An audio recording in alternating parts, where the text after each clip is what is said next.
got a short video for you guys today. 2.11 recently dropped and there are some interesting changes within it, as well as a little bit of content in the form of a map. Anvil. Anvil is roughly 3.1 by 3.1 kilometers and takes inspiration from the Bijar Canyons map from Project Reality, as well as Bamiyan Province, Afghanistan. The original team behind the map was the Osmod guys, which were a part of Midnight Interactive, which are now known as 0 Hour Interactive. Offroad has made some tweaks with some new POIs, some new road networks, and making the cliffs a bit more accessible. There is some layer variety, but I would like to see the insurgents a bit more. A cluster of townships rest at the western side of the map, near the canyon's mouth. Heading into the canyon, there is a river network that stretches the full length, as well as a ton of foliage and trees, which offers some interesting close quarter situations, especially with the POIs that are tucked in along the river or tucked inside the cliff sides. There's a variety of bridges. This particular one has a police station, and there's some interesting unique point of interest like this shrine, as well as this fortress. There are some road networks that stretch out of the canyon and lead to the plateaus up top, which offers some interesting positions for fobs and vehicles.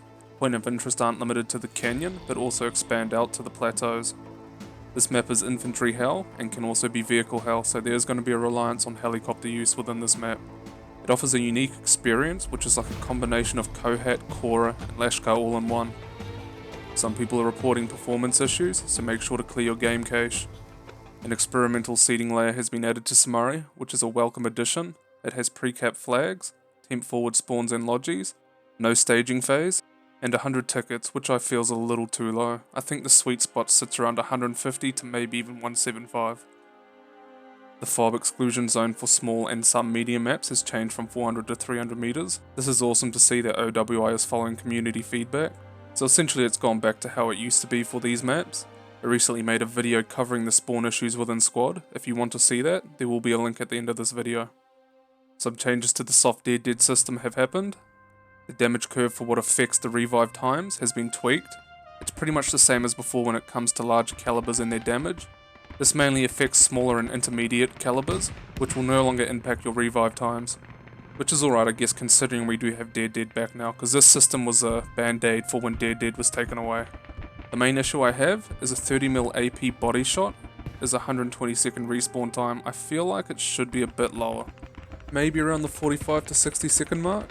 If you go too low, then it will just make the 30mm a bit too powerful. The admin command for listing squads has been updated. It now includes which players created the squad, which is awesome to have another tool for the admin belt to keep track of who's creating squads. It not only lists their name, but their Steam ID as well. T-62s have received a bit of a buff. Their ammo rack size has been reduced, which should match their real world dimensions. Even though the T-62 is the weakest out of all the tanks, this is a nice little buff. I covered this in a previous video, but presets have been added to the live build. Heading to settings and controls, you can configure your own custom keybinds. Then to the bottom right there's a controls preset button where you can type your own custom name and save. Clearing the game cache does not clear your custom presets. I tested and confirmed that this is the case. Now this is a great change to see. The CAF faction is now integrated into the base game and is no longer reliant on the DLC system. This also opened up the opportunity for CAF to finally be added to the SDK. This will improve the patching aspect as well as the workflow aspect for the CAF faction, as the team no longer have to deal with the variety of issues that come with the DLC system. Anyway, this is pretty much it for this video. If you want to see the full patch notes, they'll be linked in the description below. And if you want to see the video I made on the spawn issues within squad, it should be on screen now. And until the next one, I'll catch you guys later.